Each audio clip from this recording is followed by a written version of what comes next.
Assalamualaikum warahmatullahi wabarakatuh. Perkenalkan, nama saya Fauzan Nizar Zaki dengan NIM 2301022237.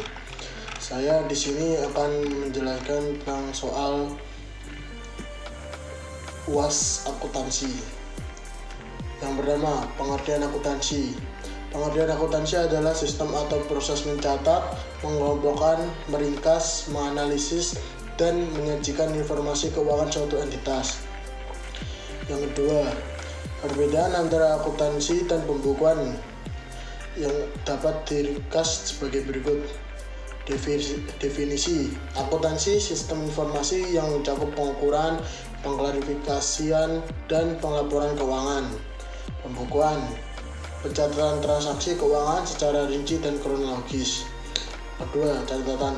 Akuntansi lebih luas, melibatkan analisis, interpretasi, dan pengembalian keputusan berdasarkan informasi keuangan. Pembukuan fokus pada pencatatan transaksi harian dan pembuatan jurnal digital. Soal nomor 3, prinsip akuntansi. Prinsip akuntansi adalah seperangkat pedoman atau aturan yang menetapkan bagaimana transaksi keuangan dan kejadian bisnis harus dicatat, dilaporkan, dan diinterpretasikan. Prinsip-prinsip ini membentuk dasar penyusunan laporan keuangan yang akurat dan dapat dipercaya. Yang keempat, profesi dalam bidang akuntansi. Profesi yang menjadikan lulusan akuntansi: profesi akuntan, profesi internal auditor, profesi akuntan publik, akuntan pajak, akuntan pemerintah, akuntan pendidik. Soal nomor 5, bidang akuntansi apa saja? Bidang akuntansi: akuntansi keuangan, financial accounting. Yang kedua, akuntansi pemeriksaan, auditing. Yang ketiga, akuntansi biaya, cost accounting. Yang keempat, akuntansi manajemen accounting. Yang kelima, bidang akuntansi perpajakan. Yang keenam, akuntansi peranggaran, budgeting. Yang keenam, jenis perusahaan jasa, dagang, dan manufaktur. Perusahaan jasa, pengertian. Deskripsi: perusahaan jasa memberikan layanan kepada konsumen atau bisnis tanpa memproduksi barang fisik. Contoh: konsultan, firma hukum, perubahan pembersih, agen berjalan, dan perusahaan layanan keuangan. Perusahaan dagang.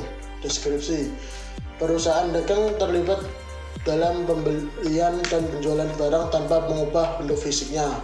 Mereka bertindak sebagai perantara antara produsen dan konsumen. Contoh: toko retail, grosir, dan toko online. Perusahaan manufaktur. Deskripsi: perusahaan manufaktur menghasilkan barang fisik dengan mengubah bahan-bahan mentah atau komponen menjadi produk jadi. Contoh: pabrik mobil, pabrik elektronik, pabrik tekstil, dan pabrik makanan. Nomor 7, 5 jenis laporan keuangan. Laporan keuangan terbagi 5, yakni laporan neraca, laporan laba rugi, laporan perubahan modal, laporan arus kas, dan catatan laporan keuangan. Nomor 8, persamaan akuntansi adalah. Persamaan dasar akuntansi sering juga disebut sebagai persamaan akuntansi adalah konsep mendasar dalam dunia keuangan yang berfungsi sebagai dasar dari seluruh sistem pencatatan keuangan. Nomor 9, contoh akun harta, uang, dan modal. Contoh akun harta, aset. Contoh kas mencakup semua uang tunai yang dimiliki oleh perusahaan. Contoh transaksi seperti debit kas, kredit kas. Akun utang seperti akun hutang usaha. Deskripsinya mencakup kewajiban yang harus dibayar oleh perusahaan kepada pihak ketiga. Contoh transaksinya: debit hutang usaha yang menerima barang atau melayani janji pembayaran. Kredit hutang usaha, pembayaran tagihan kepada pemasok. akun modal ekuitas pemilik. Contoh akun modal pemilik. Deskripsi mencakup investasi yang dimasukkan oleh pemilik ke dalam perusahaan laba yang ditahan. Contoh transaksi debit modal pemilik, kredit modal pemilik. Nomor 10, contoh bunti transaksi. Contohnya 1. Faktur bunti transaksi. Yang kedua akuntansi bunti transaksi. Yang ketiga nota debit. Yang keempat nota kredit. Yang kelima nota kontan. Yang enam memo. Yang keenam cek. Yang ketujuh bilgiat giro. Sekian, kurang lebihnya mohon maaf. Wassalamualaikum warahmatullahi wabarakatuh.